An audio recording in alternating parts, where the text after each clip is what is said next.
Hello, everybody, and welcome to another episode of Shonen and Chill, the post Golden Week episode. The magazine is back out, except for Jujutsu Kaisen, which brings me immense pain. Uh, I don't have I anything else to say. cannot. I'm just hurting. That's all I have.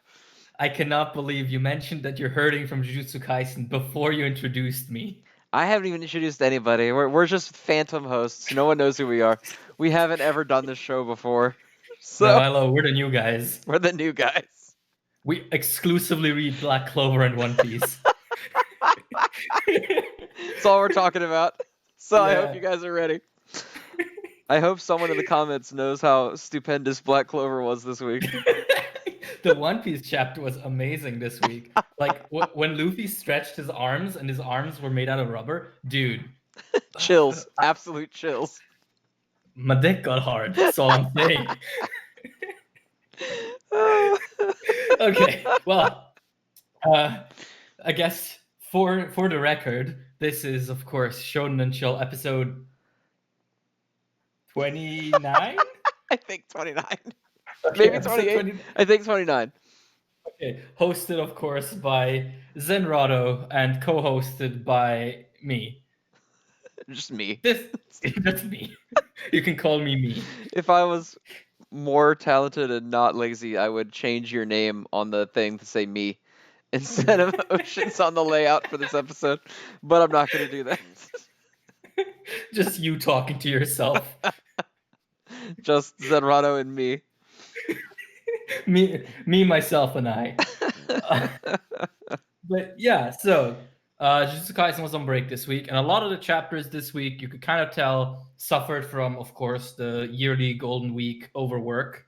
It's kind of a tradition at this point that some chapters come out looking a bit rough immediately after Golden Week, because Yeah, a lot of them were very light content-wise too, yeah, except for the goat Mashle.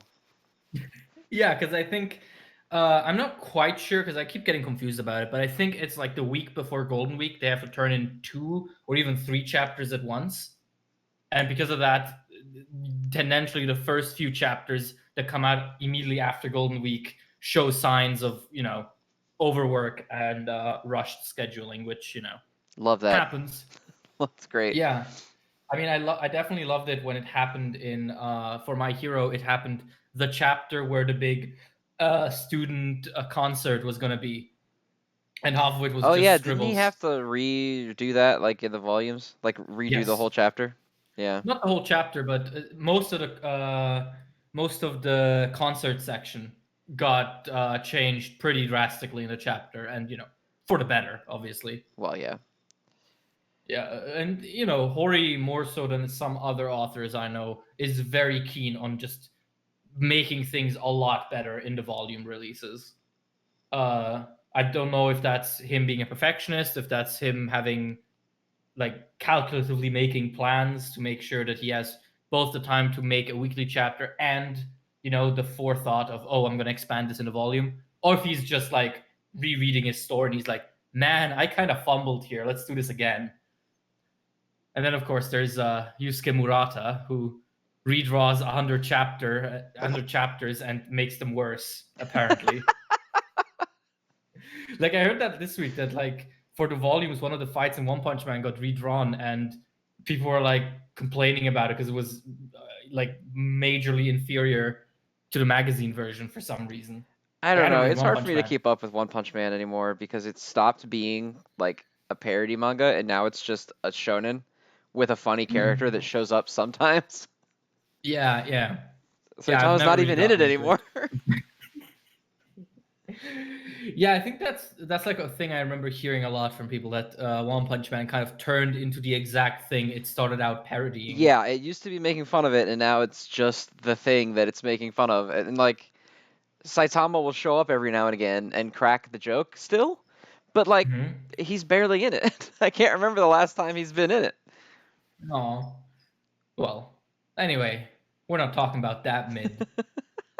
We're talking about some other mid. Yeah, we got other mid on the plate today. All right. Yeah. So what's your top 3 this week? My Hero Academia, Mashle, and Undead Unluck. Okay. Mine is very similar. Just swap My Hero and Mashle, and you've got mine. Mashle actually took number 1 this week. because that shit was Damn. raw. It's too That raw shit for me. was scenography, but we'll get to that. Yes, Did you read Vigilantes? I did. I did. Okay. My condolences. Yeah, it's Uh nothing. He moved from one rooftop to a different one, a little bit further away. That was it. so are we in the Vigilantes section now, I guess? I guess so. Yeah. Wow, this chapter was a whole load of nothing. Yeah, Like, why does it exist? What happened? Nothing in it happened. He air jumped more than his limit of air jumps. That's the only thing that happened in the whole thing. the character whose quirk limitations have never mattered realizes that another limitation he had didn't matter. Yeah, Shocker. Koichi is one of those characters who, like, I really liked him at first because I was like, wow, his quirk is dog shit, but he's really figuring it out. But he's like, actually, my quirk is amazing, but my mom used to slap my hand with a ruler if I floated. So it became shitty. But My actually, mo- I'm unstoppable. I can just fly. yeah, at this point, his only real weakness is just that his mom body shamed him whenever he uses quirk, and that's it. Like, and I guess it's kind of a cute concept, but yeah, especially after the point where he like changed his quirk into being able to shoot air blasts, basically, or repulsion blasts. After that, I kind of stopped taking it seriously. Because you're just going to get to a point where it's hard to still believe that any limit matters. Yeah, well, it just kind Like, of takes me out of it because the thing I really liked was I'm going to teach you how to make a bad quirk work. Because, that was mhm, something people talked about a lot in, like, the regular My Hero. Was like, what do you do if you have a shitty quirk? Like, you can never mhm. be a hero. So it was cool seeing the spinoff that was like, actually, you can totally do awesome stuff with the dumbest quirk ever. And then he was like, oh, no, it's actually really good. I'm Yeah, incredible. And so it just took me out. I don't care anymore that some dude who can fly and shoot energy blasts out of his hand is winning fights. yeah. Like, I'm not hot on Koichi anymore, I must say. Like, at the start, he was very, very endearing. But it's gotten kind of to the point where his like presence in the story and his power set are just not all that interesting. And all that you're left with is kind of like his endearing character, which isn't much to write home about either. Like, this is like this the part of this chapter kind of got me was, oh, he is trying to get to pop step, and oh, that's kind of cute. But it's just not enough to carry him. Yeah, it's just guy likes girl. Guy is Yeah. cute toward nerdy girl, which is like, okay, Yeah. And this fine. chapter was very light on content, and I don't think it has an excuse to be because I'm pretty sure bi-monthly series are not affected by Golden Week. Yeah, it Or very confusing to me as to why they even made this chapter. He was on a rooftop, and then he went through the air, and he was like, I sure do like my nerdy waifu. And then he landed on another rooftop, and then they were like, all right, come back next week. Come back next yeah, time. yeah, it wasn't. Yeah, it was a Vigilantes chapter out of 10 to me. Yeah, Like, that's a perfect way to put it. It sure honestly, does exist. yeah, honestly, this really is like the quintessential Vigilantes chapter because you read it and you're like, wow, this sure exists. Yeah, I have never had a manga where I've read it more times, and every single time I'm like, okay, that's now here in my brain. I now know Yeah. this. No, you know what? I'm gonna revise my score. I give it the author and the artist play Monster Hunter together during brainstorm sessions out of 10. Because that is because Betancourt, the artist, tweeted it out this week. It was like, oh yeah, we've been brainstorming some ideas during Monster Hunter Rise. Been playing Monster Hunter and not drawing a significant chapter. Hey, you know what? Them playing Monster Hunter already raises my score of Vigilantes by a little bit. Like Already improved. yeah, if Hori ever comes out and says that he plays Monster Hunter, My Academia is just a fucking 10. Sorry, nerds. What if he hates Like, Monster Hunter? guess I hate my hero. Like, It's the what do high you want me quality to tell analysis you? you've come to expect on this show. Like, what do you expect from me, man?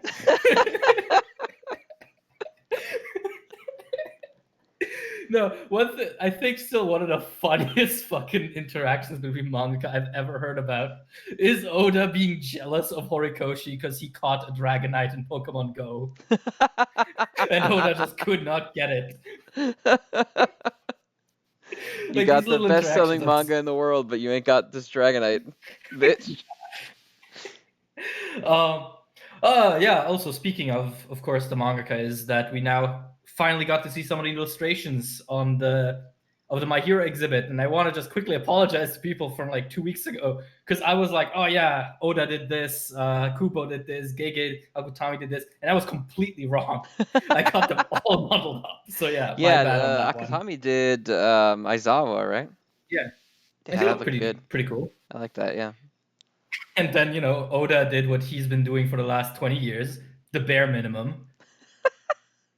And then Well, there no, the was. bare minimum is Kishimoto mailing in a photocopy of a drawing that he already did. That is true. That That's is the bare actually. minimum. Yeah, but you know what? At least that's a good picture. Okay, that's fair. Oda's Deku looks like he would fit into One Piece. Well, everything Oda draws fits into One Piece.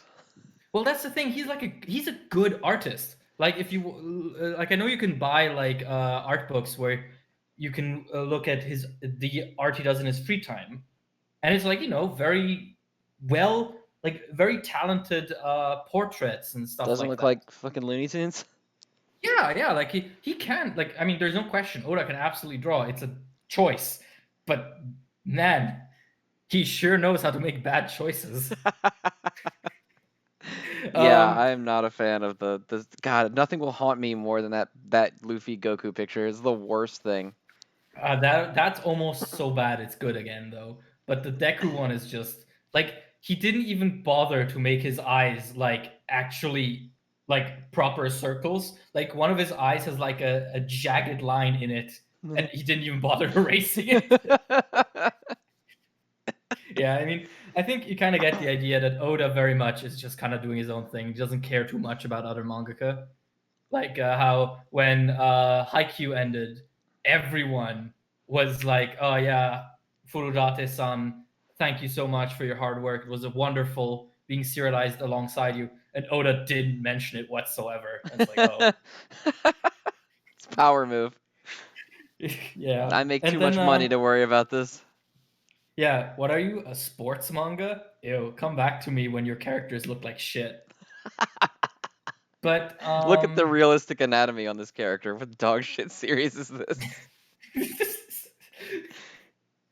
But one artwork I really liked was the summertime rendering art author's Shigaraki. That one looks so good. And Tabata's Mirko and Hawks also look just really, really fucking cool. Oh, don't praise Tabata on air. We're gonna have the comments. No, what? Tabata is a great artist when he actually wants to be. Like his Uraraka is literally the stuff of nightmares, but aside from that, we're good. Well, I think that I don't know what it is, but I think that every mangaka in the world just can't draw Goku. I think that's the thing.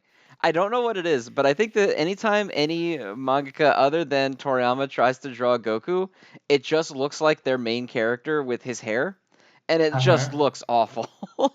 That's fair.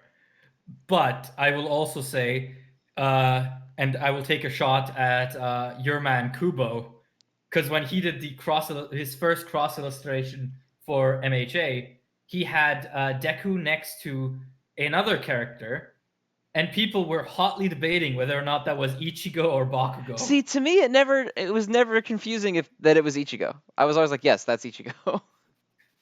Well, you also snort Kubo drawings every morning. I guess that's true. I have my bowl of cereal, a waffle, and a Kubo art book for breakfast every day. But like, just why would he draw Deku looking exactly like he's supposed to look, and then be like, I am going to completely redesign Bakugo in my own style? Clearly, it's Ichigo. I don't know, man. Why does Tite Kubo wear sunglasses inside in winter? Because he's the inspiration for Satoru Gojo. You think Akutami walked up to Kubo once, tried to say hi, and Kubo told him to fuck off, and he was like, "Oh my god, that's the coolest shit." And who else? Like, yeah. Speaking of Kubo, who did he draw? I don't think I caught his illustration. I have no idea. I have not seen it. The only one I've seen is Akutami's Eraserhead. Oh, okay. Oh, you should check out Tabata's illustration. It's actually really cool. And they don't just look like Asta. Copy That's pasted. good. All right, I googled it. Oh, they do actually look like characters. Those are good. Mm-hmm. Hawks looks kind of creepy. Mirko looks exactly as annoying as she always looks. Mirko slander early in the morning keeps us alive. Keeps us going. Keeps All the heart right. healthy. Speaking of keeping it going, do we want to move on to an actual series? As opposed to It's just probably a Vigilantes? good idea. Instead of just talking about, I don't know. Maybe he drew this Todoroki. I don't know. I googled Kubo, and one of them is a picture of Todoroki that he drew. Oh, it might be Kaminari. Yes, I think someone drew Kaminari, so it must be Kubo. He's doing a rad kickflip, so definitely send it to Kubo. Me. Definitely Kubo. If it's, I haven't seen that yet. Hang on, let me send it to you right now. But yeah, I mean, stuff like this is always really cool. Oh yeah, that's a Kubo. Yep, this is doing rad moves on his skateboard. That's exactly Kubo energy. Dude, it even says Kubo in the corner. Oh, it does. I didn't see that on the actual image online because it was just the picture of Kaminari. The rest was covered up. Of course. Of course. That's the excuse this time. Here's his looks exactly like a Bleach character, but is apparently Todoroki. Todoroki. That's Okiora. That sure is Okiora with different hair. Yeah, that's just... no, wait, that's not the one I mean. Wait. Fuck, I haven't read Bleach in ages. What's his name? The Quincy friend. Uryu? I think his face is too angular for Uryu. He kind of looks like, again, just like Ichigo's face. With hair down. Sure. Wow, yeah. Yeah, that's just a Bleach character. Yeah, you can really tell that in 2017, Kubo did not think much of Hori yet. Kubo was just like, here you go. Yeah. Here's your fucking drawing. I wonder how much they enjoy having to do that, and how many times they're like, okay, fuck, god damn it. I have to do another drawing for another fucking exhibit that's not mine. Well, from all of what I know, it seems that at least Horikoshi himself seems to get along pretty well with most of his fellow mangaka, and they seem to enjoy working together, with the exception of Oda. Although Oda likes him too. Oda is just a weirdo to everyone. But I know that, for example, one thing that came out in this exhibition is that Horikoshi and Tabata used to live very close to one another when they were both early in serialization, and so they would try to catch lunch together. Oh, I remember that. They could never find time to go and eat because their jobs are miserable. Yeah, pretty much. So yeah, I think, and Hori keeps like getting invited to parties and shit. So I assume they like him and they don't hate having to do this. Because again, even Oda, who's like super distanced from most other mangakas, he had like that interview with Hori where he like really hyped him up. Where he was like, "Come on, little man, you're gonna be the next face of Jump." And Hori's like, "Oh, I don't know." And Oda's like, "Shut the fuck up. You're gonna be shut successful. the fuck up and listen to me when I'm talking to you." Listen to me, man. I'm saying you're gonna make $1 gorillion and you're gonna make it. Which is funny because that interview was made when My Hero was already crazy popular. Yeah, well, I mean, that's Oda predicting shit that's already happening. Well, that's Oda being a bit behind the times. Can't help it when you've been locked in the same closet for 50 years. Well, in comparison to One Piece, he's probably like, oh, that's cute. What is that, 20 million? That's cute. Keep it up, kid. Do you have a statue of your main character in your hometown yet? No?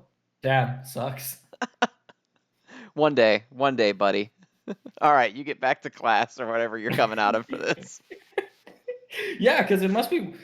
How old? Oda is like 45 years old, right? Or something like that. Oda, I think he's in it. Is he in his 50s? I think he might be. Now I gotta Wait, Google that too. Oda Eiichiro Oda. Oh, he's 46. He's 46. Yeah. So, okay. That isn't actually such a big age gap, because I think Hori is 34, if I remember correctly. So, yeah.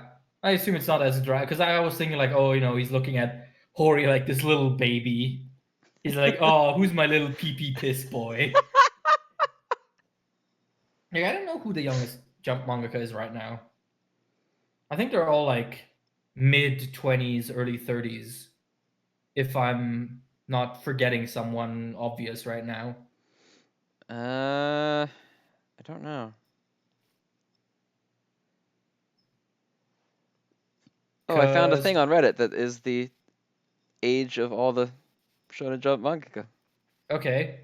Anyone who sticks out? Mashle dude is only 24. Fuck, he's the same age as me. Oh my god, I need to immediately start writing manga. I guess he's 25 now because this has Akutami is 27 and Akutami's turned 28, so it might be like a year old. Yeah, it's a year old. So he's 25 now. Phew, I don't have to get competitive. I don't have to write my totally original manga called Your Jujutsu Academy.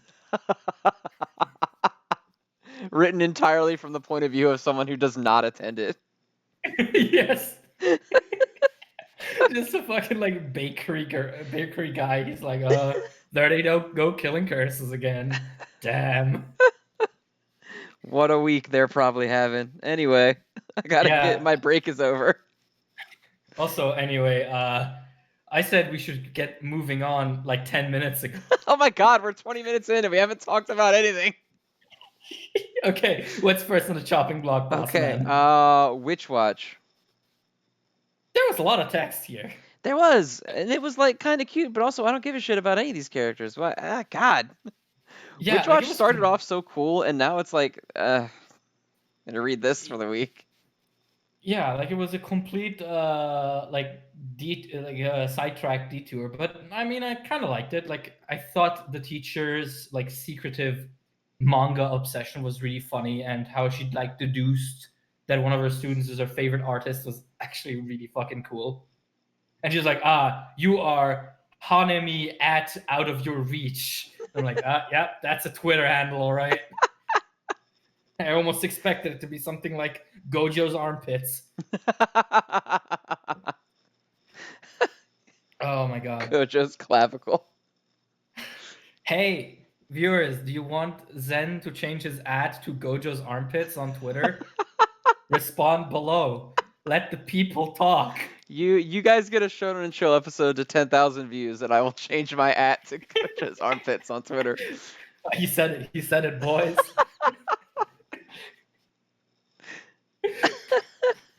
I will just buy 10,000 YouTube accounts. With my vast YouTube wealth. Your YouTuber fortune that you got from saying that Bleach was good that one time on Twitter. Yeah, exactly. My wealth I amassed from all the Bleach videos I didn't make.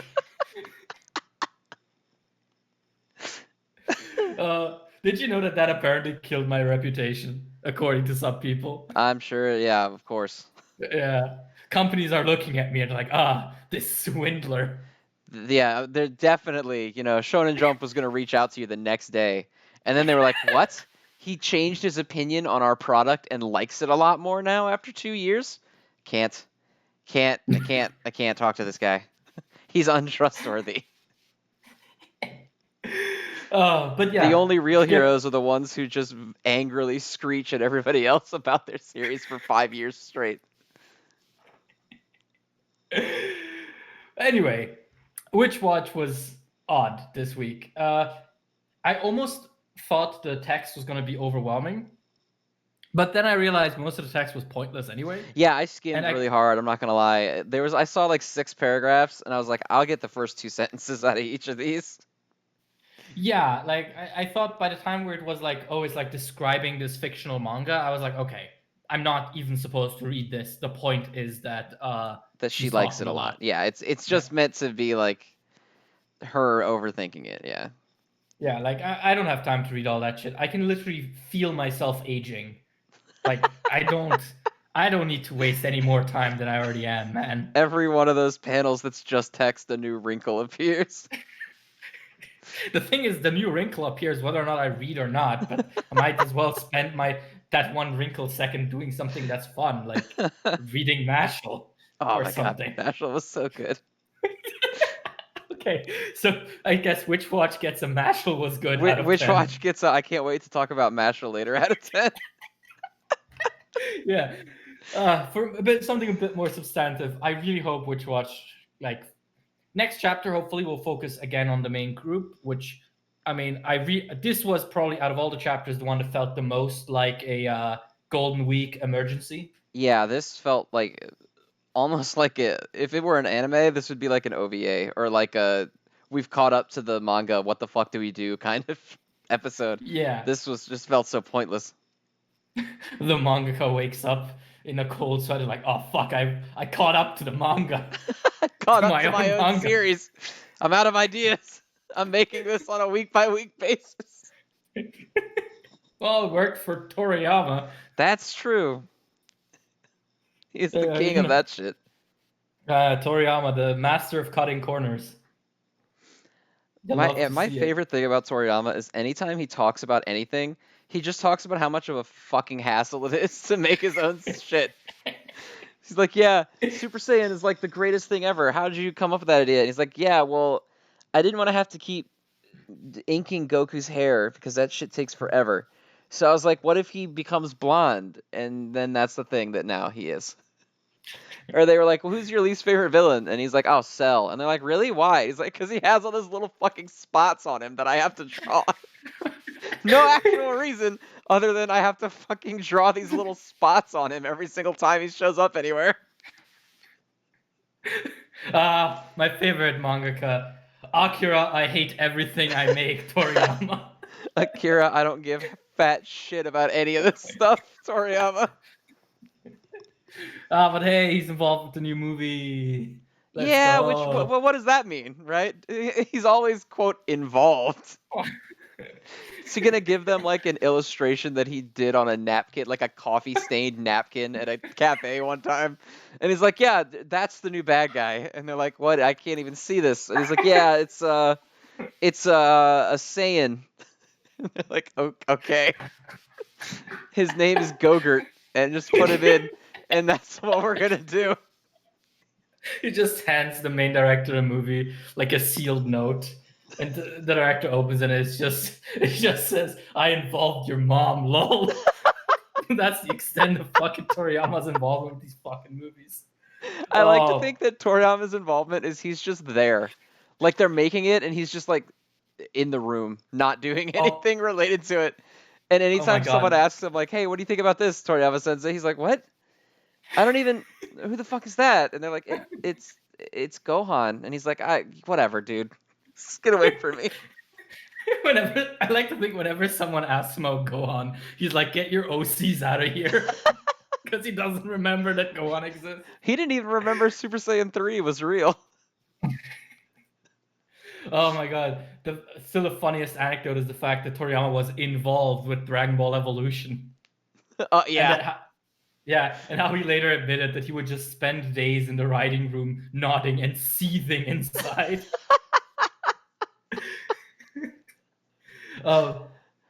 Yeah, but like in regards to like, you know, shortcuts in manga, I think another fun anecdote from Hori is how in like chapter 50 or something, you get to see that pipe training ground once, training ground Gamma, where Deku shows off like what is it, full cowling for the first time, and it's only in there for a couple of pages because he hates drawing pipes, and that whole thing is just pipes. And then after around the overhaul arc, he got a bunch of new assistants, and all he had them do is draw pipes for the joint training arc. Draw all these fucking pipes for me. I know there's an interview where he says something to the lines of, "Yeah, I love telling these little boys to draw pipes all day long. It was great because I didn't have to do it." I think my favorite example is in Jujutsu Kaisen where they're meeting Tengen, and Akutami is like, I'm just gonna make the entire thing white because I'm not drawing that fucking temple. I'm not doing that. So he just didn't. They just met in a funky alternate dimension because he didn't want to draw a building. One of the funny stories that emerge from such a terrible, terrible job. Yeah, from the most miserable job on the planet. So you cut corners where you can. I still think my favorite interview from anyone though. I don't remember who was with him. It was a Toriyama one. It might have been Oda or Kubo or somebody. I don't remember who it was. But they were talking to him and they were like, "Oh, I love Tao Pai Pai," and Toriyama was like, "Who the fuck is that?" And they're like, "That from Dragon Ball. That's the guy." And he was like, "I don't know who you're talking about." And he was like the guy that throws the trees and then jumps on them to fly. And Toriyama goes, "Did I draw that?" And they're like, "Yeah, man." And he goes, "Oh, all right. Well, cool. I'm glad you liked it." I like to think Toriyama has like a bunch of secret alternative accounts, and he is the one guy who replies to all of Toei Animation's tweets with, "Man, Dragon Ball sure sucks nowadays." Remember Z when it was good? Can they just bring back the animators from Z? Where's Bruce Falconer?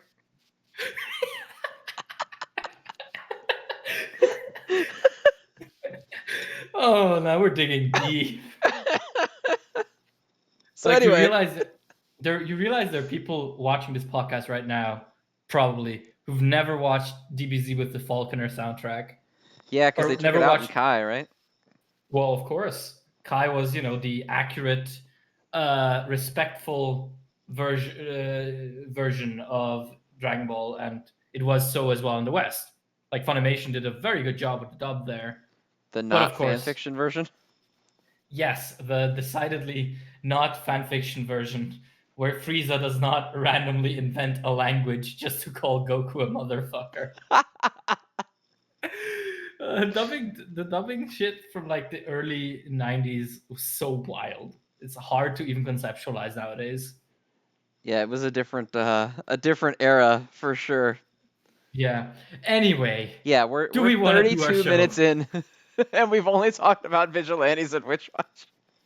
Okay, what's next? The timestamps are going to be wild on this one. The next one is Candy Flurry. Fun, but I'm already losing interest. I Not gonna lie. liked it. This kind of just felt like a chapter that didn't. I don't think we needed a full chapter to like introduce this girl, the new Yeah. enemy. Although I do like her gimmick joke is kind of funny. It was funny this chapter. I don't think it'll be funny if they keep doing it. But her like showing hyper competence only to actually be kind of not that good at anything that she's doing. That shit was funny to me. But if they keep trying to milk it as hard as they did in this chapter, I think it will wear thin pretty quickly. Yeah, and I don't know. I felt like this chapter was, again, it was very much a Golden Week chapter. Like there was very little actually going on in it. Yeah, that's kind of the Yeah. theme of the whole week. Even like the good chapters, not that much really happens in comparison to where we were the last time. It's very Yeah. apparent in this one, where they mostly are just in a classroom, and then this girl is like, "I am now also in the plot," and then she stops a truck from crashing, and that's the whole chapter. Yeah, yeah.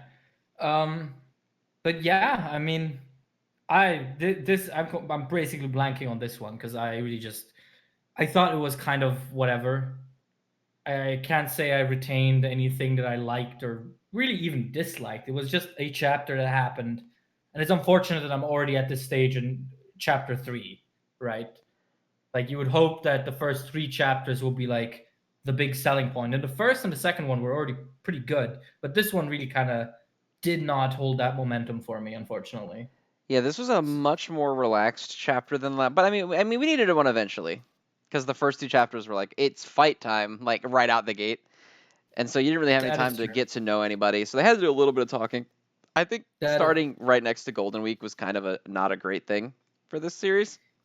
Yeah. But it is what it is.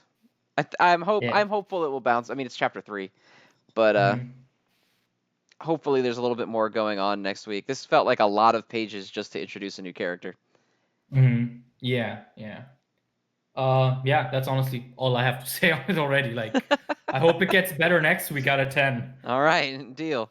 The Elusive Samurai. Cool. Actually, pretty cool. Would be Yeah, my I like gut reaction. the son, the Shogun. I don't know anyone's name in this shit.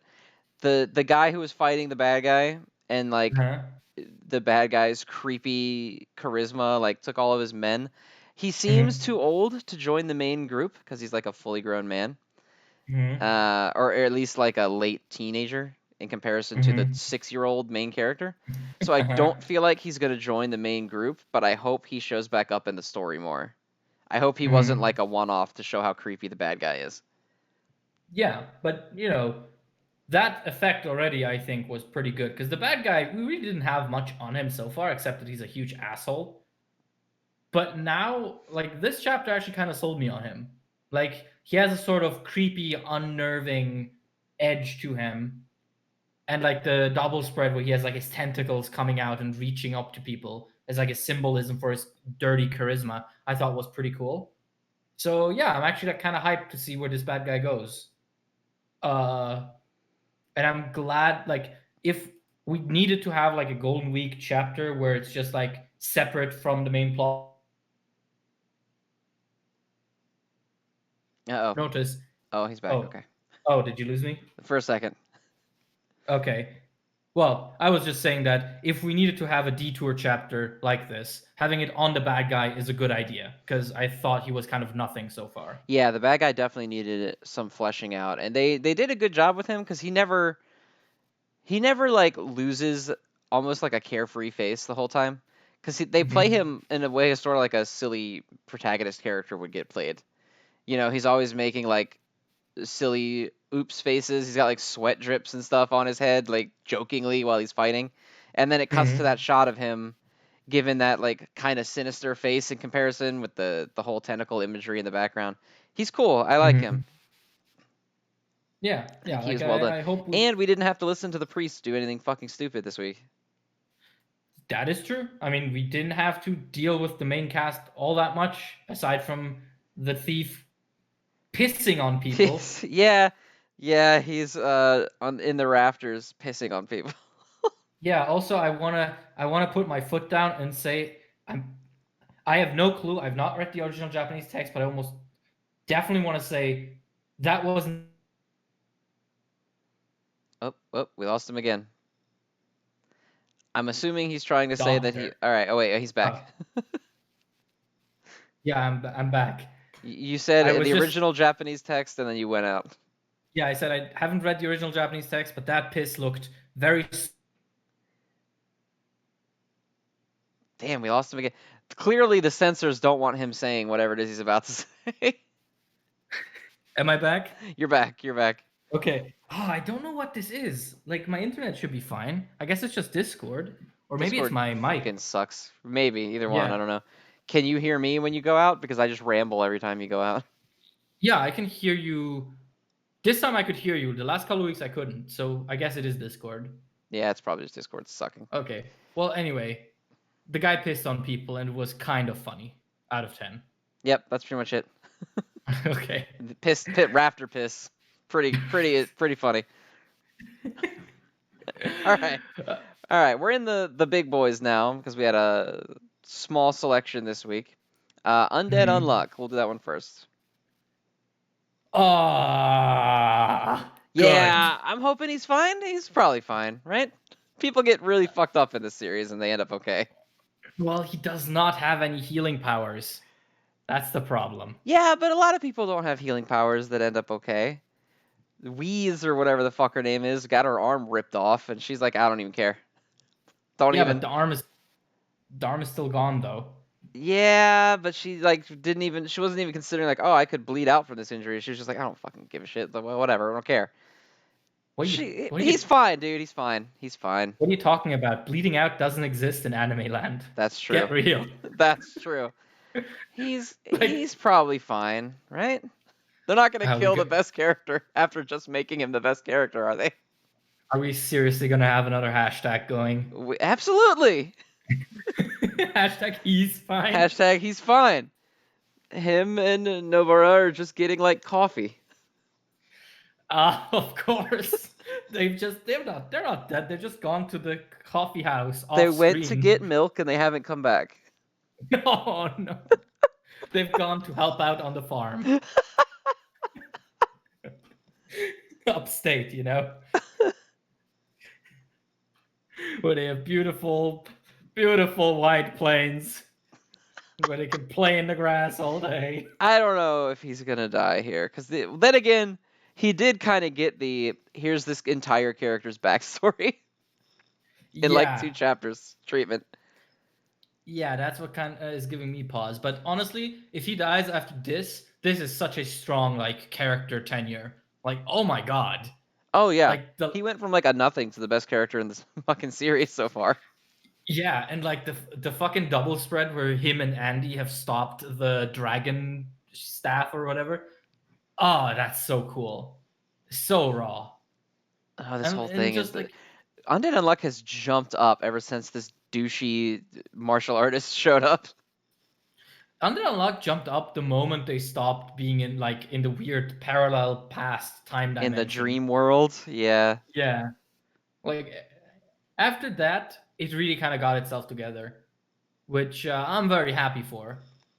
Uh, but yeah, like I just hope he isn't dead. But if he is, that's fine, I guess, because he had a really strong run.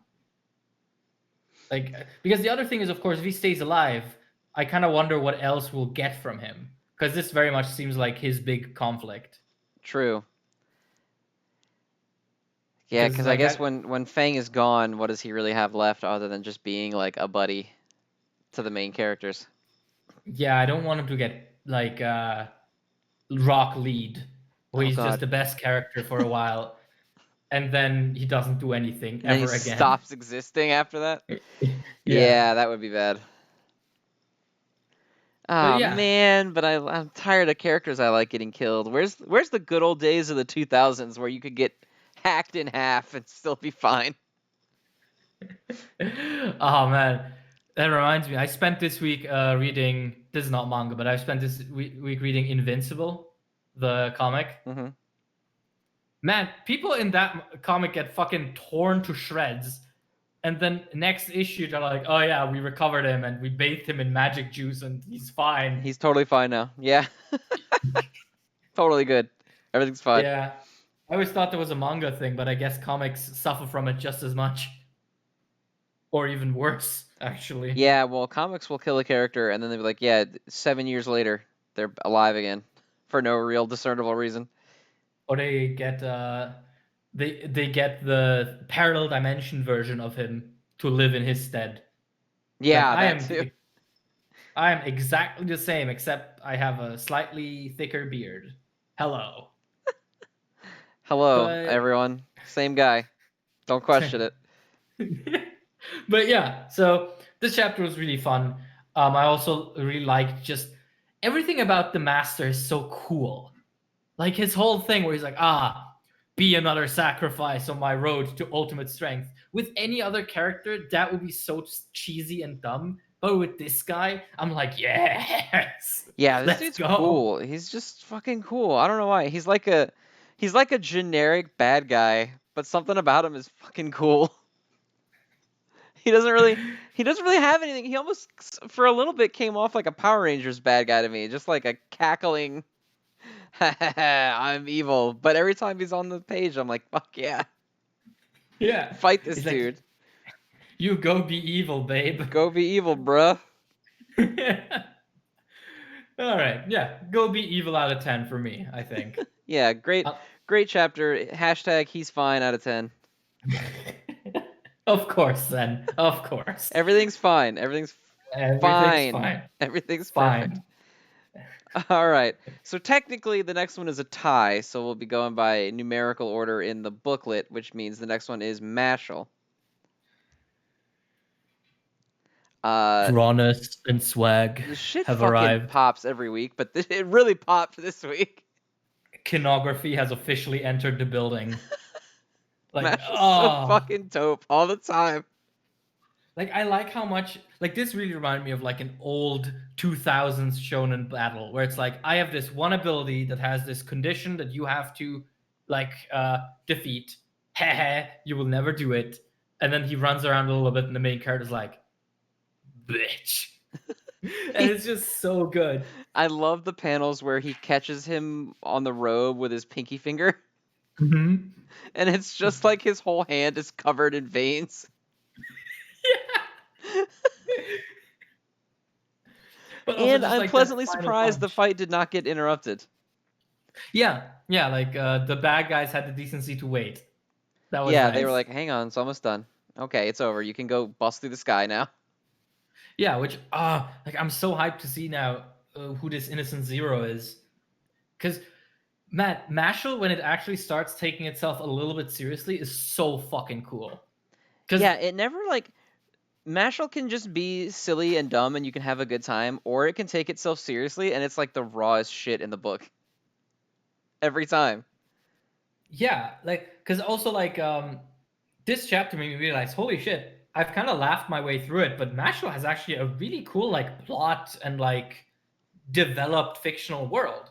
Like, sure, in a way, it's just Harry Potter without the transphobia, but it's still like it's well fleshed out. I'm interested in who this Innocent Zero is and why they wanna what they wanna do. Which it's so funny because I didn't think of it actively until he showed up. And I was like, man, Mashle has been like stealth world building and stealth plot building. What the fuck? Yeah, So yeah, I'm I very think it happy. like I don't know what it is about Mashle where it can come off sometimes like there's absolutely nothing there, like there's zero substance. It's just like punchy Potter whooping ass. And then you're like, oh, there's a really well defined power system, and there's like 3 different kinds of special artifact wands that we know about now, and like, it's just a cool world. Yeah, like you said, it's Harry Potter without the transphobia, and also like cool animation. Yeah. Uh just the best. And I like how like even when in a chapter like this, which is mostly just played straight, you still get the comedy of like when Macron activates the bell, you get fucking comedy mash face going, "What's that? hmm I don't get Or it." even the very last page when Innocent Zero busts through the sky, and you get like all the reactions, and then the Mash's reaction is just babyface, like what? Huh?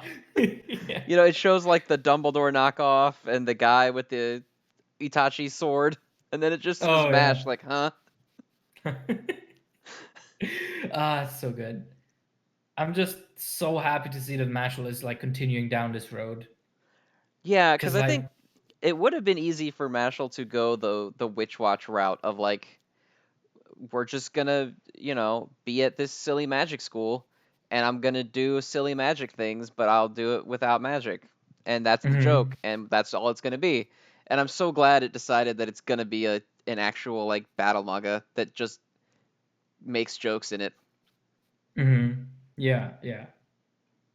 But yeah, so I'm actually also really interested to see how the eventual anime will deal with this because I know I keep saying this because I've had people ask me like, "Oh, do you have like info that there's gonna be an anime made?" Like, no, I have no fucking insider info. I just think it's kind of a no duh that this is gonna get an anime Yeah, eventually. 61 chapters selling really, really well. I don't see any Yeah, world in which they don't make one.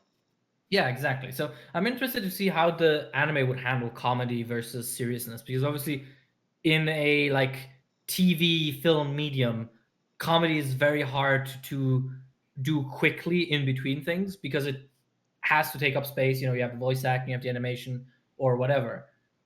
Whereas in a manga, you could just have one panel gags, which Mashle does like to do. So I'd be really interested to see how they adapt it. Like maybe one of the more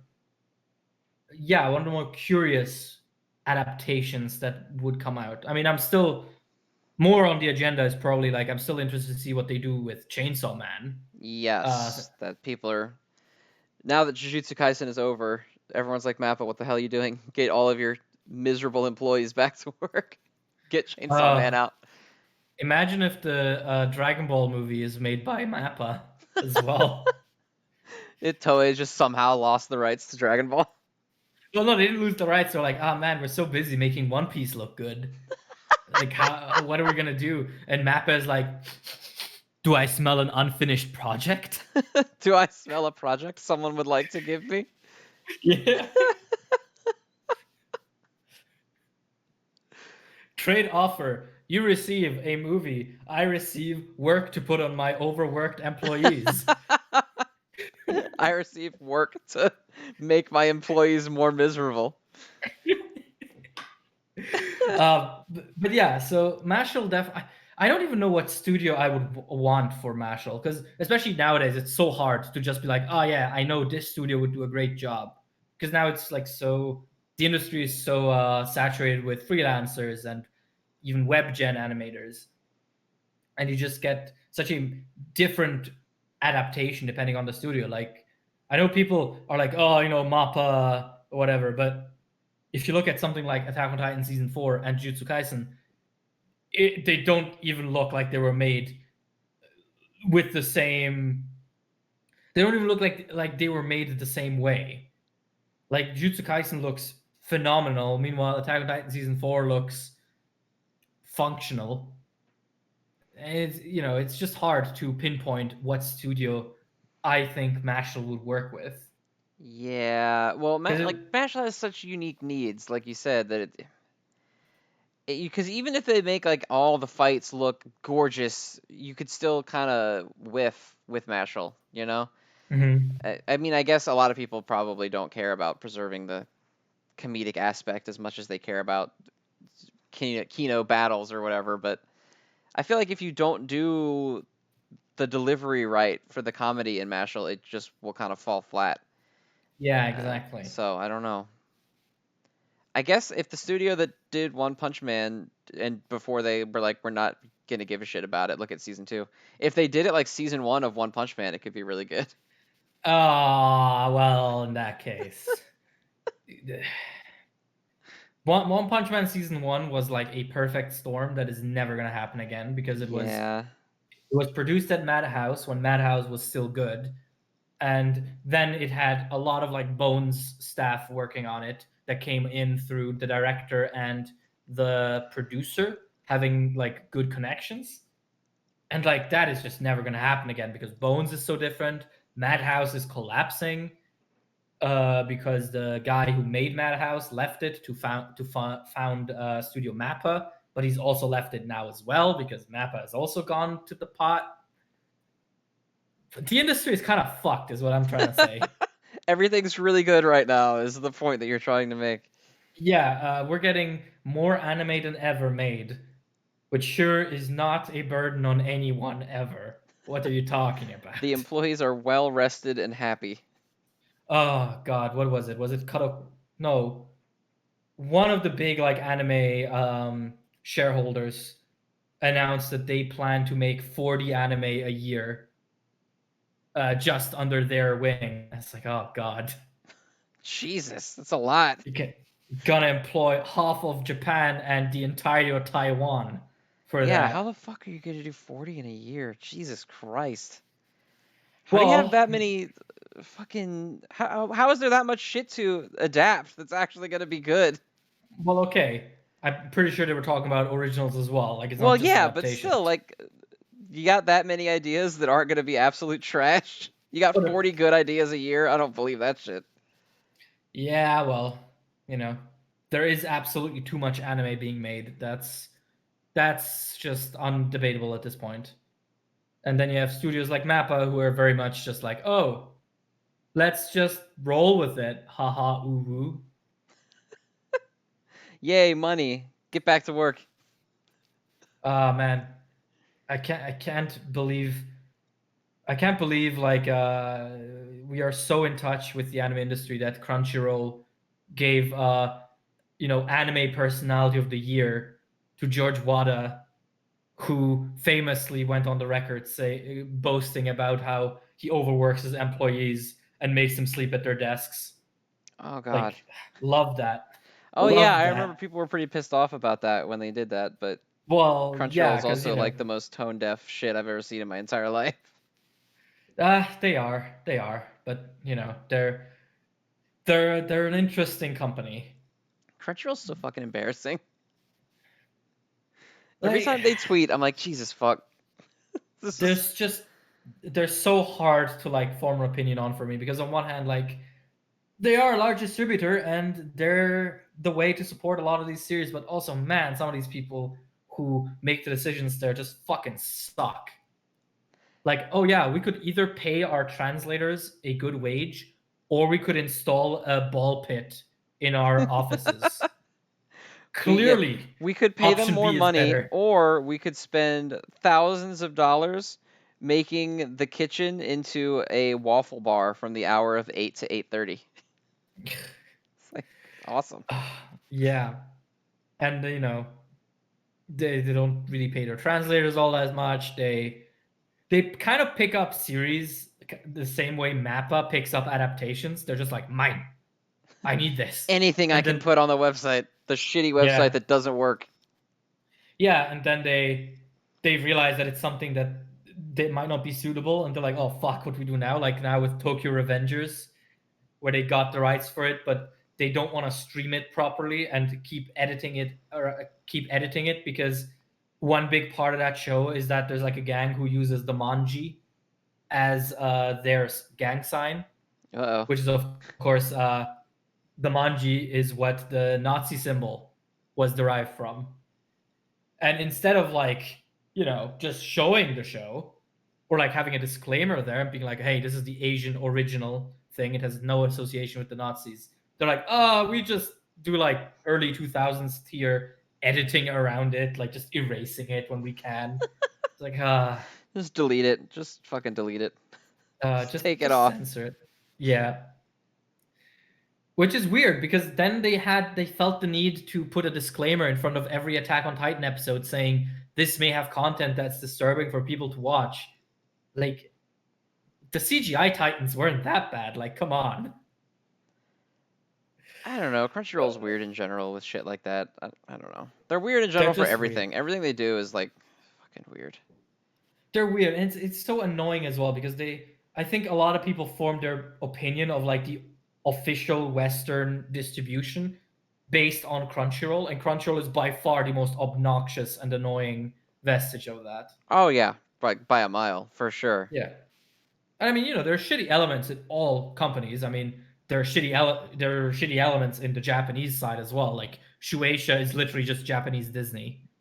Like Yeah. no difference there. But I think Crunchyroll just manages to somehow have all of its fuck ups be insanely public, and it's just like annoying as hell. Yeah, well they just don't like I don't know. I don't know if they like their social media presence is atrocious and like they just don't know how to do things very well. I like that time when they accidentally suspended themselves off of Twitter.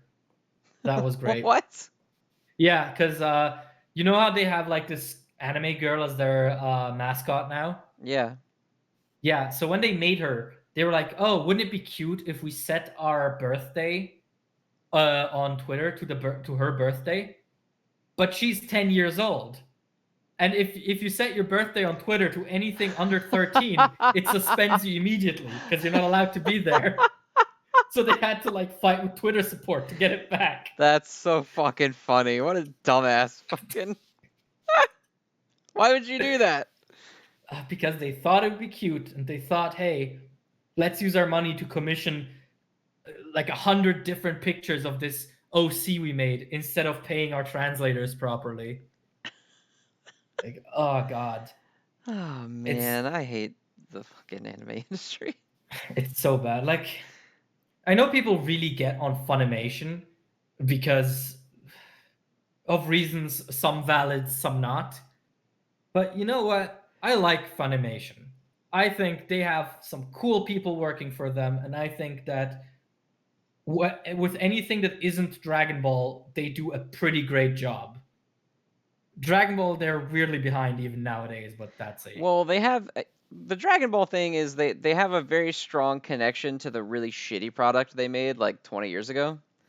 And so to them, they're like, well, that's the good one everyone likes. And they're probably partially correct that if they started being correct, you'd get a bunch of like the like the anti-weebs who are like, I don't like anime, I just like Dragon Ball, and they're like, what the fuck is this? What's Mhm. Mr. Satan? I've never even heard of that. His name is Hercule, damn it. Yeah, yeah. Goku's name isn't Sun, it's just Goku, and like all that stuff. Because that was their big thing, was like, we're not gonna stop doing that because we don't want to confuse our loyal audience. It's like you Mhm. confuse them to begin with by doing it wrong. Yeah, yeah, but still, I think measuring Funimation just by their Dragon Ball dubs isn't exactly representative of the output that the company has produced over the last couple of years. Like, if you care about Dragon Ball, that's on you, buddy. Sucks for Like, you. yeah, like fucking take a page out of Toriyama's book and just don't give a shit about Dragon Ball anymore. The Toriyama special. What the fuck is Dragon Ball? Yeah, like honestly, if the author has given up, why the fuck are you still trying? Like if you told Toriyama Mr. Satan's name is just Hercule, he'd be like, ah, yeah, sure. That sounds like a I thing probably that I did. Whatever. yeah, yeah, of course. Uh, but yeah, and then there's Wiz, which people are so annoying when it comes to Wiz because they have this people in general online have this tendency of talking about companies as these monoliths who are like these shadowy blobs that have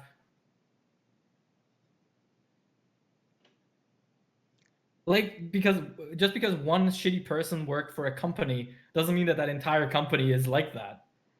Like if they continue to support that shitty person, that's a different thing. But like I saw people be like, oh, the Oh man, he's really trying to tell this story, but it's just not sticking. the Oh, oh I hear. fuck. We're back. We're back. He's back. Yeah.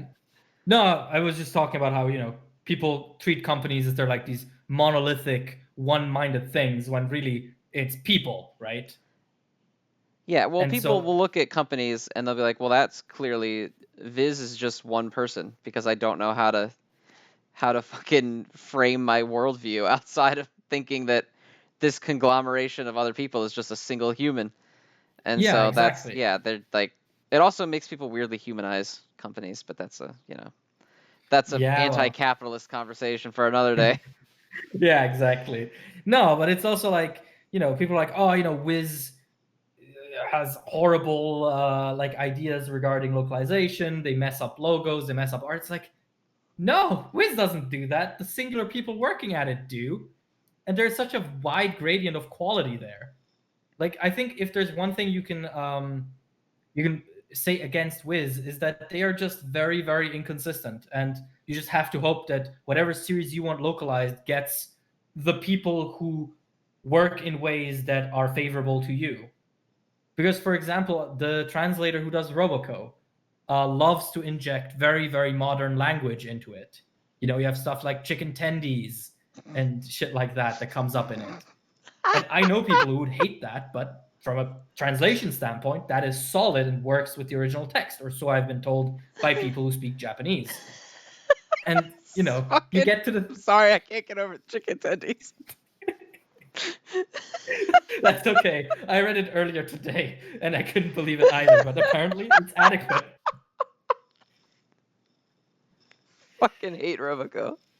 Oh, also, if you of course want the absolute dumbest translation controversy of the last couple of minutes, Sas in Nagatoro. No, not that one. Not the racist guy. No.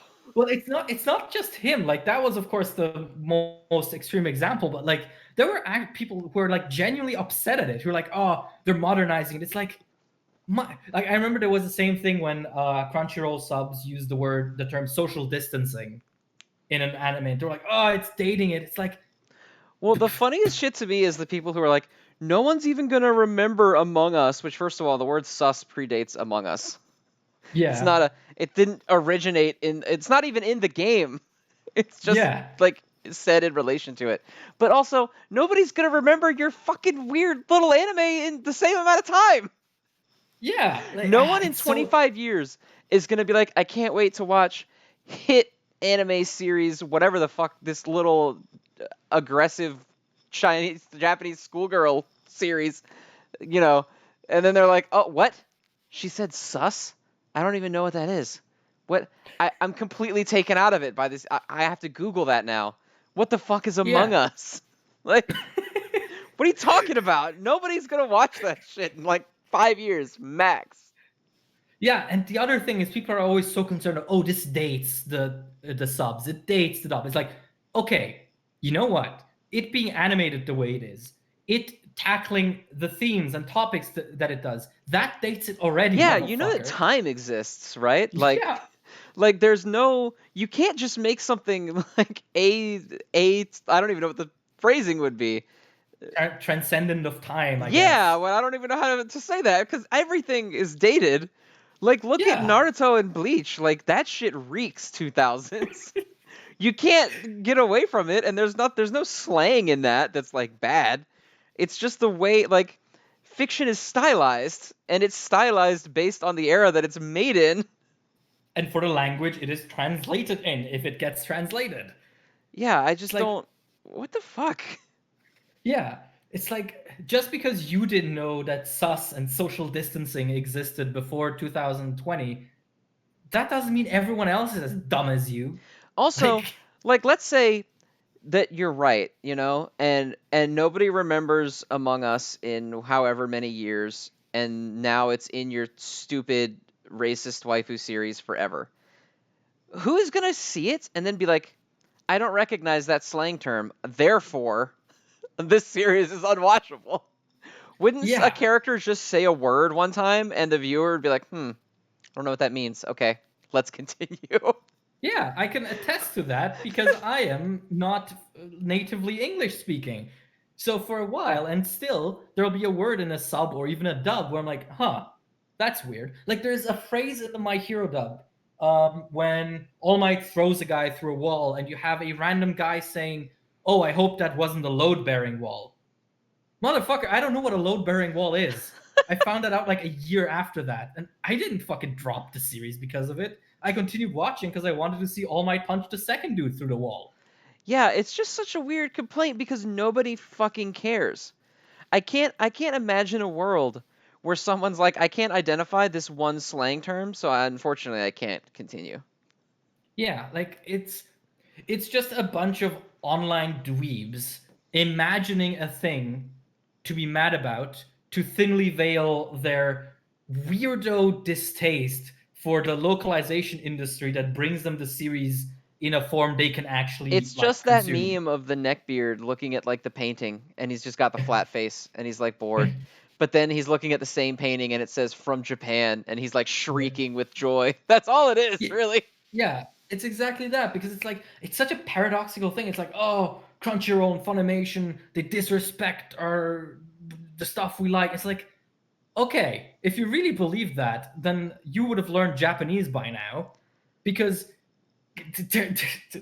those are the ways you experience the show, and clearly it hasn't hindered your enjoyment of it enough for you to, you know, pull the trigger and just go learn Japanese. Or So stop like, watching the show. what You're is still it? watching the damn show. So, Yeah, what the fuck? it's, and that isn't to say that there are not legitimate complaints with Crunchyroll and Funimation. I mean, we literally started this segment by shitting on both of Oh them. yeah, it's perfectly fine to complain about it, but I think complaining about translation is so weird because people don't understand it. Like, we talked about this 100 times, that people Oh yeah. don't understand what actually goes into the process of it. And so they'll Mhm. write like these 45-page long threads and they'll like harass and attack the translators online and stuff. And then you'll be like, okay, well, how would you have translated it? And they'll be like, the way it was written in the original text. And then they'll show you a picture of the translated manga that's not the Mhm. original text. Yeah, and like the other thing that takes me out here is that it just kind of goes to show how little people think of translation as a job, right? Because they think you just do what Google Translate does. Yeah, you You just get type it into Google and then you write it down in the speech bubble. yeah, like oh my god, it's the whole fucking MHA translator thing all over again, right? Like it's just people think you can take a language and one-to-one transfer it into any other language. It's like no, I like think people who language. don't speak a lot of languages, granted, I don't speak any language other than English, but So I guess I'm being a little bit hypocritical with this, but I think that people who don't Well, speak other languages look at like translation as, for example, let's say that you're speaking German or whatever. I think that people think that it's exactly the same as English, but it's just with different words. yeah, So yeah. like subtitles on a screen is just like exactly what they're saying. It's not like changed or made stable based on the grammar of the language it's being used in. It's just like, yeah, it's just, Japan is just uses pictures instead of words. That's all it is. Yeah, and it's like, I am multilingual, and I'm sure people in the comments will either rebuke or confirm this, but for me, if I think or speak in different languages, it's not just me thinking and speaking different words. I change my attitude. Like I turn into a different facet of myself when I speak a different language because languages facilitate different ways of communicating with people. People say German is a very angry language, and as much as that is a meme, German is a language that very much encourages you to be very direct in your speech, to not hold back with your opinions. Whereas something like Italian, which is another language I speak, very much encourages Uh-oh. you care comes up, and then you go blah blah blah blah blah. Did you lose me? I did for a second. Okay, but did you get my point? I got your point because we got through Germany and then you started going into Italian and then it was like, you're gone. But Well, I I just understand the said point. Is that yeah, language is a means of communication. It's not just a memorization of the same list of words pronounced in yeah, different ways. yeah. And communication is not just words. It's not just sentences. It's an entire cultural heritage. Like people kind of roll their eyes when you say it like that, but language, as that one Ukrainian writer said, whose name I keep forgetting, which I hate because I keep quoting him, is our real home nation is the language we speak. Like that is the extent to which language is important. And thinking that you can just transfer that by saying, oh, Endeavor didn't say damn in the original text, harass this man off of Twitter, please. Then you're a child. Like, I'm sorry. Yeah, like it's just weird because if language was really as simple as like, oh, everyone says the same words and they just use a different word for it, you'd think being multilingual wouldn't be considered so fucking difficult. You know? Yeah. It like people consider that shit really hard to do, obviously. But, Mhm. then when you actually have to look at someone who is multilingual and like the work they're doing, everyone acts like they're just big fucking idiots who don't know Mhm. anything. It's so confusing. It almost reminds me of like the conservative parent who's like, you gotta go to college and make something of yourself. You gotta go and do this really hard intellectual thing. I believe in you. And then they do it, and they're like, wow, you sure got brainwashed into being a libtard pretty easily, didn't you? And it's like, what the fuck do you want? Are it Yeah. is it a really difficult thing that takes a lot of education, or can anyone just Google it? What do you want? And then it pisses Well, me off even more that you have like, especially with the My Hero guy who got like lambasted off of Twitter because there was like the one Twitter account, I don't even know who it was, but it looked like they existed just to go and pick through his translations every week and be like, this one doesn't quite capture what I believe to be the same essence as this one from the original text, even though I'm using a picture of the Viz manga. And it's like, why would you do that? Why there are a why do couple of you accounts like that. Yeah. it's so weird. Like, why do you take the time to do that? And then why people look at them saying that and they're like, oh yeah, I trust that perfectly fine. I don't trust the Yeah. professional, but I have no problem trusting the random Twitter user. Yeah, that's the other thing. People are like, "Oh, I will find 17 different ways, 17 different mental acrobatics to not trust, someone who studied most of their lives to become a translator." But this random account, this random person in a forum on Reddit or on Twitter or whatever, who has no like traceable certifications, nothing, I will trust them over them. And it's this. I think it's also just this weird internet, like how do you even say that? Like internet loyalty, where people have this idea that, oh, if someone's certified, that must mean they're in on some hidden agenda or whatnot, Oh, like and that they're they're doing it for money so they can't be trusted kind of thing. yeah, exactly. Whereas, oh, this is just a fan being passionate. Like, yeah, fans can be passionate, and this is not to disparage fans who know Japanese and who bring in their input. But when you bring in your input is framed as picking on the original translation and positioning yourself as more trustworthy, and when you have a following that affirms that positioning, then I'm sorry, you are just not. You're just a toxic element at that point. Because again, translators already have a fucking shit show of a job to do. And it's definitely not made easier by a bunch of kids online pretending they are better than a certified professional because they, did 2 courses of Japanese on Duolingo. I, I don't know if you can tell, but this shit really pisses me off. Because I am in linguistics, and it's just, Well, it's weird too because you also get that group of people who's like, oh, you know, they're ruining it for us passionate fans. But it's like, first of all, no, they're not. They're giving it to you. They're the only reason that you have it. And also, a lot of the times they're also fans. Like, I can't imagine the weird mindset that people who produce anime professionally are all like creepy boardroom executives who are like, yes, translate this shittily so that we might wreak American profit. Like, they're just fucking people that like it and wanted to work in it, and now they get to, and you're kind of like making that miserable for them because you yeah. suck. To close this segment, I want to bring up maybe one of the most bizarre examples of that I've found. And this relates to the old Jujutsu Kaisen translator, the Creep. So his like online username and his like YouTube channel was called Ready Steady, for those who remember. And he was obviously a terrible, shitty person, and his translations were inconsistent. But I remember there was one fan outcry where there's a scene where Gojo, right before fighting, I think it's Gojo, he says "Ready, steady, go," and there was one guy who was like, "Oh, this is the translator bringing in his own brand and trying to like sell himself and use the manga to become more popular." And I'm like, do Americans not know that "ready steady" is a normal thing to say? Well, Like, also, there's so many fucking editors you have to go through. Like, if you were making a shitty translation, someone would look at it and be like, we're not doing this. Fix yeah, this. This is not yeah, good. You yeah, can't just be like, they're not this magical king who's like, I decree this is what this says.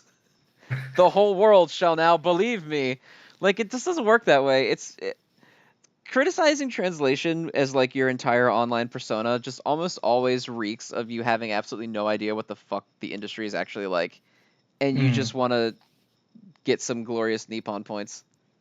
yeah. Pretty much, pretty much.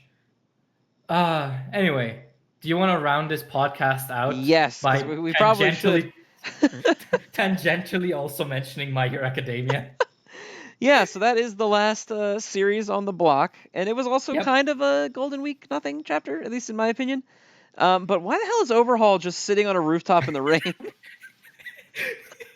Like, even if you go to him, he looks so fucking marinated. Like, he looks It's like he just does not want to be there whatsoever. no. Well, I imagine he doesn't. Yeah. But are we assuming that this woman is not sent by All for One? Because why would she be with Overhaul? Yeah, exactly. I'm thinking she's working with Overhaul, and Overhaul wants some kind of truce with Deku. For whatever reason. Also, like, I logged onto Twitter after chapter dropped, and of course, everyone was barking over the woman. Well, Of yeah, course. she has boobies, so automatically she's the sexiest thing that's ever existed. Yeah, also, she has a crazy quirk. Because, like, not only can she make a gun out of her arm, but she can also make a microphone into her bullets. And I assume So, she also made the grenade that blew up the All Might mobile. yeah, so does she just have like a something similar to Momo's quirk? Because that in a villain is terrifying. Well, it's Literally weird just too because the gun comes out of like her elbow, yeah, like it's pretty crazy, and I'm and really hoping. it's got like gross like tissue parts on it. It Mhm. doesn't just look like a straight up metal gun. Like it's got Yeah, weird skin marks and like it's being held up by like what looks like skin. It's kind of gross. yeah, But hey, uwu mommy, prison milf or whatever it is this week. Prison milf. Yeah. Pilf.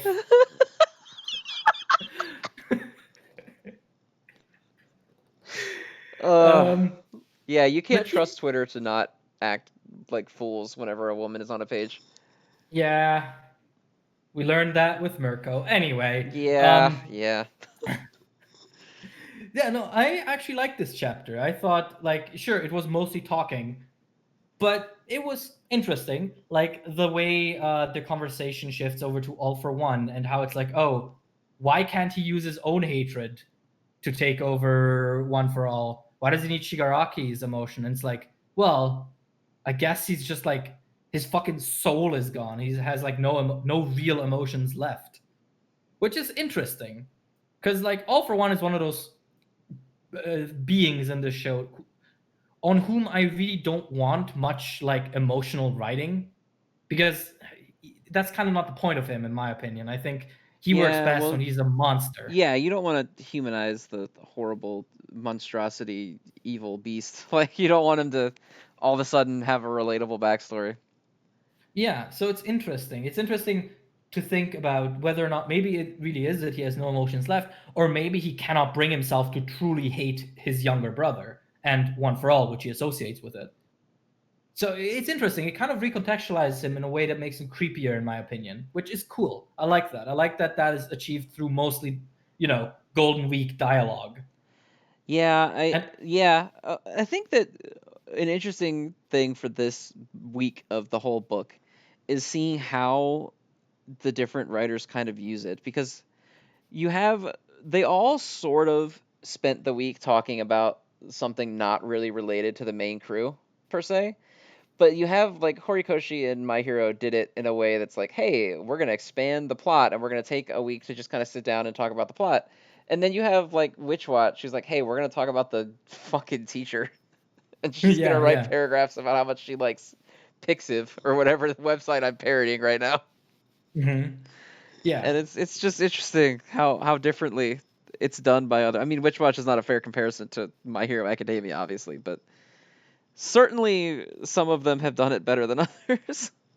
Yeah, that for sure. I mean, honestly, with My Hero, if I hadn't known that it had been Golden Week, I wouldn't have noticed. Because, like, yeah, I mean, it's a text-heavy chapters, but we've had them in the past. Like, the thing that tipped me off the most was the fact that this is the first time I've seen Hori reuse art within the same chapter. Because there's one endeavor that he reuses, like, twice over. And literally, like, in consecutive pages, so it really stuck out to me. And there's another endeavor that looks really weird, which is when he's being told that, oh, it's all his fault. Like that one just looks a bit elongated and odd, but again, it's Golden Week. You can't really hold it against him. Yeah, Um, it's kind of whatever. It's not that yeah. big of a I deal. also I also like how the chapter like just starts us off in medias res with Endeavor getting shot at. I think that's so By a cool. Like nail just seeing gun? him work. Yeah. Yeah. And also like just seeing the public's reaction to Endeavor now just seems so cool because like the first time we see him in public, people are like kind of afraid to approach him, and then later, people like are actively happy to see him, and now they like throw garbage at him and shit, and Yeah. Hawks has to escort him to his mobile. Yeah, you see Best Jeanist is like trying to catch the garbage out of the air because he's a fucking champion. Oh, I Yeah, mean, gotta protect him. the thing is, the garbage just avoids Best Genius because it knows better. It just turns in midair because it knows its place. Yeah, it's like Gojo's Infinite, but with Genius, it's just his infinite drip. But drip, instead of spelled with a D, is spelled with a J. Drip. Drip. JRIP. This chapter was Geno Drip Jaw Drag, bro. I almost had a seizure trying to say that. Jonks are rising. The Jonks. The jonks through the roof. Invest in Gene Coin. Invest in Gene Coin ASAP. Also, I'm pretty sure now. I'm pretty confident. Hawks definitely is quirkless now. Because you see him Yeah, walking with he's Endeavor, and still not doing it. What's that weird thing on his back? he just has burned wings, I think, because he had the holes in his jacket for his wings, and they're Oh, empty he's wearing now. the same jacket. Okay. Okay. Hey, when you're a secret government spy, they only give you so many jackets. You only When get you the one. You get the one jacket. the free jacket that comes with your years of trauma. Yeah, you've been horrifically trained by the CIA, but here's a jacket. Here's your jacket. Yeah. Oh, speaking of Genecoin and Discord memes, our Discord at least is very stressed that All Might is seriously wounded. Do you? Oh, really? Yeah, I literally got tagged this morning, asking Oh. for people to help me with their copium that All Might got exploded. I'm assuming he's Oh. fine because what a weird way to maim All Might, some If All random Might woman with a grenade. if All Might didn't die in his climactic fight with All for One, but then dies to a random grenade. A random grenade from some character we don't even know yet. We don't even know her name yet. Yeah, like honestly, at that point you might as well have off-screened his death. Yeah, I mean he might be like injured, but I assume that he's fine. Yeah. Like I'm not even sure. Do you think I'm not sure even if she attacked All Might, because I didn't think All Might was that close. So I'm wondering if that is even Well, I associated thought with her. I guess, well, he was tracking Deku's GPS signal, and then the GPS got cut off. It might not be her, but it might be someone they're either tangentially like with, like it's not just her. She's just the one of the group that's confronting Deku, or I don't know. It could just be an external group, Yeah. but I imagine they're related because the grenade went off literally the exact same time she shot the transceiver out of Deku's hand, or like the phone, I guess. Yeah, true. Because the thing I was thinking is maybe like All for One ordered All Might kidnapped, but then I'm thinking they really have there's no benefit to them to doing that. Because right now it's very much Deku chasing them and All for One and Posse resting until All for One can nab Shigaraki, which I'm coping. I'm coping Are you so hard. coping hard about that? I still hope it's a red herring, but at this point, that's just me being very hopeful. Like, I just think it's so dumb that All for One spent so much time like developing Shigaraki's personality, only to then be like, "Yeah, I'm just gonna take over your body." Well, I guess the And point like, of it was like he was developing his personality because he needed his anger or whatever because he doesn't have emotions or something. I guess I don't know. I don't really like All for yeah, One still.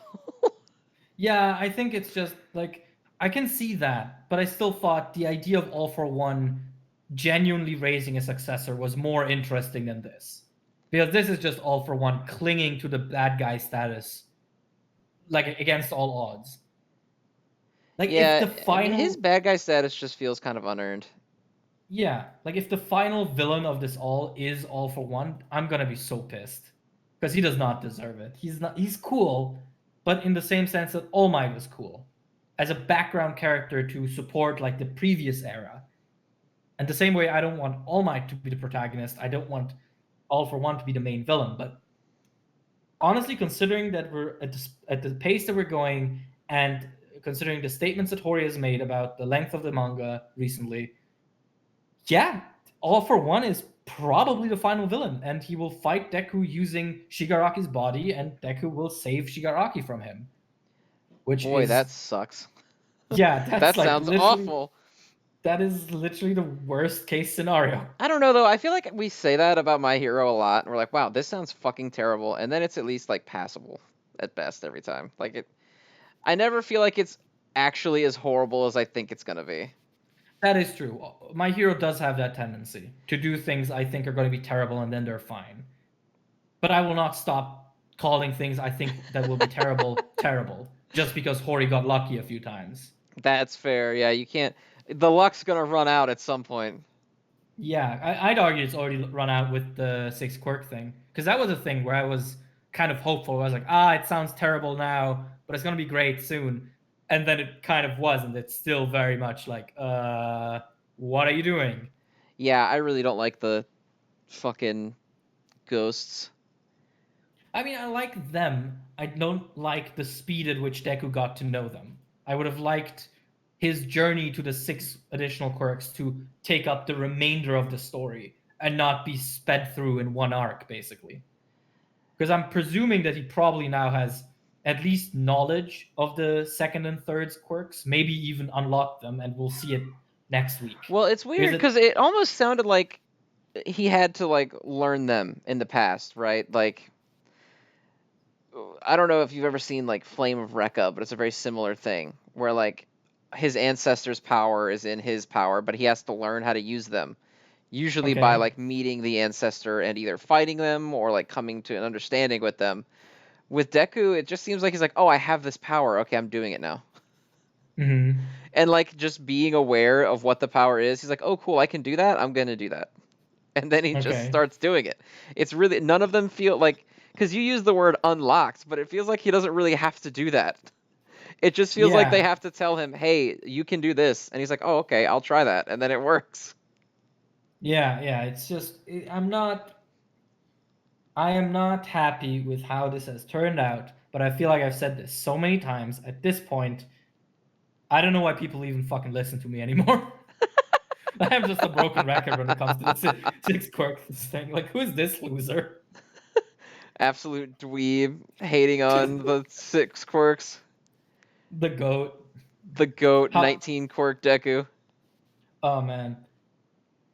You know, it is what it is. Like I'm gonna try not to bring it up every time I say before bringing it up every time, but you know, that's inevitably it's coming back. Yeah. Like every time the quirk thing comes up, I'm just like, But yeah, like My Hero was fun. I'm really interested to see how Overhaul plays into this. And yeah, honestly, that's probably the extent of my analysis this week. Does Overhaul still have like authority? He might have loyalty, but then again, he never really had much loyalty to begin with. People were just afraid of him, and now he's quirkless. Yeah, he has no power. But like, wasn't the mafia boss like his some sort of relative or something? Well, he has like his well, no, the mafia boss is his adopted. It's like his adopted dad, right? Yeah, like his caretaker. Yeah. And he's in a coma that only Overhaul can undo. So I assume this is going to be linked. If this is Overhaul doing things, it's him trying to get his arms back or something so that he can get his dad out of the coma. Yeah, but you know, that's cool. I like Overhaul.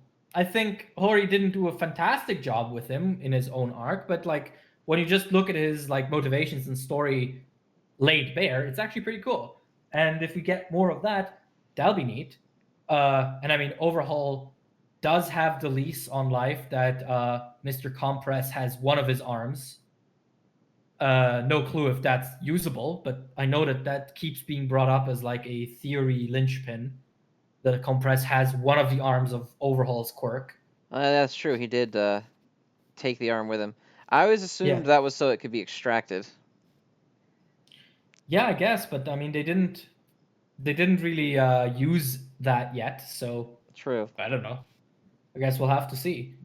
Like, because I can't imagine what Overhaul would otherwise want, or if he even wants anything, because he definitely does not look very authoritative. What if he wants Eri to rewind him to when he has arms? Oh, I hadn't thought of that, but actually, that probably makes the most sense. He knows that she can do that. Yeah, that's what the whole bullet's for. Yeah, and he wouldn't have any guarantee that Compress still has his arm, and it's not been brought up again. But Eri definitely has been brought up, to my chagrin. Yeah, with the whole poorly timed Mirio thing. Yeah, so yeah, maybe he does. Oh my god, that's super fucked up. That is a risky road to go down, because I can see that going wrong, like in terms of this will be terrible writing wise, in so many ways. Like if Hori does that, he really needs to be careful, because if you just re-traumatize Eri again, that's gonna feel terrible. and Yeah, awkward. it's weird because like part of me is like, oh god, what if he is reintroducing Overhaul as a way to make Aerie not able to use her power whenever she wants? Like it's gonna fuck her up again and she can't do it because that would be super grimy and like not okay. Oh my But god. also it would be decent character growth from her, I think, to like be able to confront him and not be afraid of him anymore because of who Mirio and Deku and everyone else has helped her to become. But also she's like 6. Not even. So, I think yeah, she's 5. how much character growth like that can you really expect out of a tiny child? Yeah, like but now that you've laid it out, that's actually not impossible. Because like yeah, that would be a way to fix that possible issue preemptively, and it would be something Overhaul would do. Because even Although if I Compress has his arm, I mean, you can't reattach an arm for after however long it's been. I guess it's magical Quirkland, but like it's been a long time since that arm came yeah, off. that's true. I mean, his stumps are healed over. They're not gonna. You can't like staple it together and it'll just assimilate again. I also, but then that begs the question, like, what makes Overhaul think Deku would just give Eri back, or like let him see her? Well, that's I Because assume why they're gonna try to strike some kind of deal. Like I think you're right that this isn't like actually. Oh, we're gonna kill him for messing up my plans or something. I think that he knows that Deku has her, and he's gonna try to somehow finagle a way to get FaceTime with her. And I think Deku yeah, will not like the idea, but I don't know. It's the most interesting way I can see in Overhaul coming back being, other than yeah, like, I'll help you beat up Shigaraki if you staple my ripped off arm back onto my stump. like no quirk magic, it's just a stapler. Yeah, it's just like Resident Evil style. Staple it together and pour some healing gunk on it, and it's fine. And then like it doesn't work because obviously not. And Overhaul, the scientist, is like, the quirk factor must have regenerated and is rejecting me. And Deku's like, no, you just have tetanus. Yeah, you have fucking. I hope you're immunized, bro. But yeah, no, that's actually an interesting avenue it could go down. Yeah, we'll just have to see next week. But I definitely do think that the whole she's an assassin sent by All for One. I think Yeah, that's I think that's just paranoid Deku talking. I don't think that's true. but I also think that's just a cliffhanger phrase. Like nothing all that conclusive. Yeah, well, But I just don't see anything that indicates that that's the case. Because again, why would Overhaul be there, just sitting there? yeah, exactly. Like as soon as he got out, he didn't even like hang out to be like, oh, what's the plan? He just bolted. Yeah, like it's very much gonna depend on how next week goes. Watch watch Horikoshi cut away. Watch him And cut it's away to not. It school. doesn't happen at all next week. Yeah. He just cuts away and we just see Bakugo crying in his bed because he misses Deku.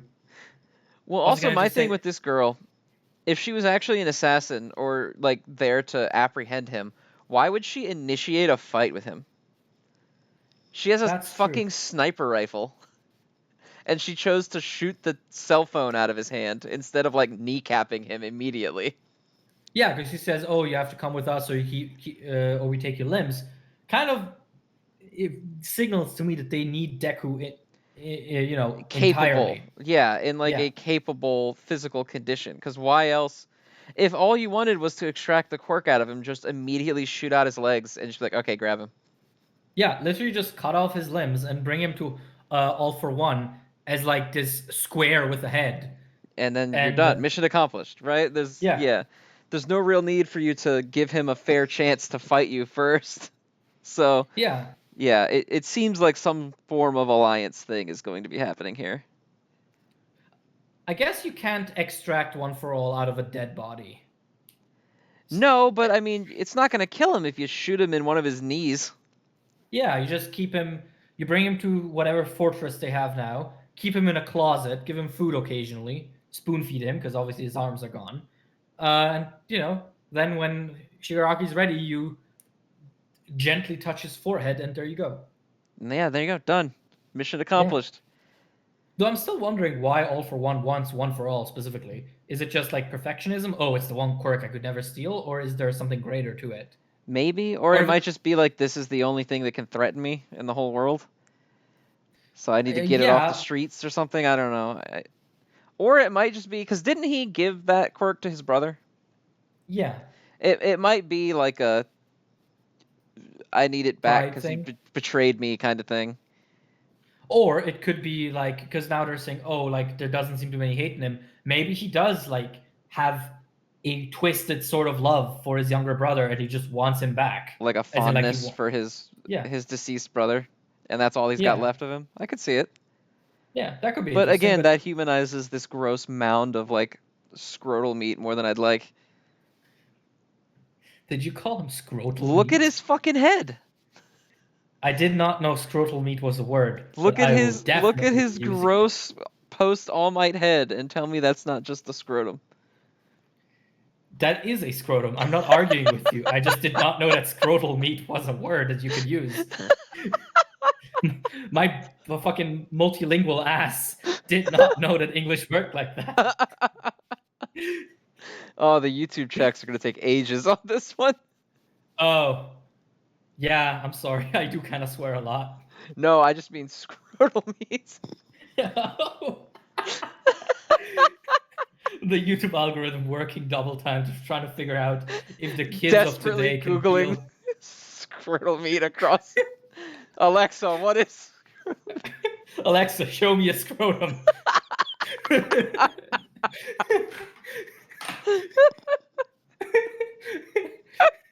Jarvis, show me this guy's balls.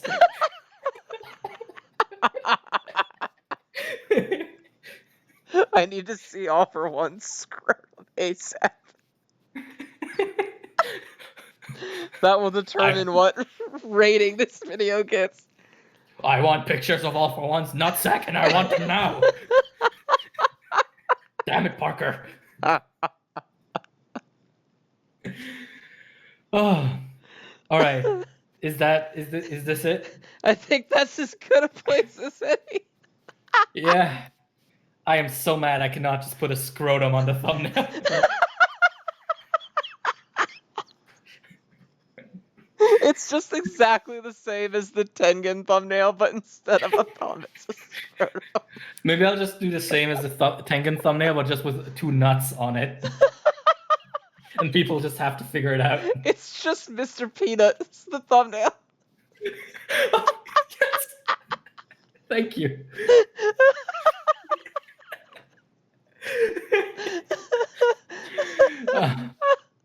Oh my god! I need to see if I can Photoshop like a breathing machine onto Mr. Peanut. It's just on a fucking respirator.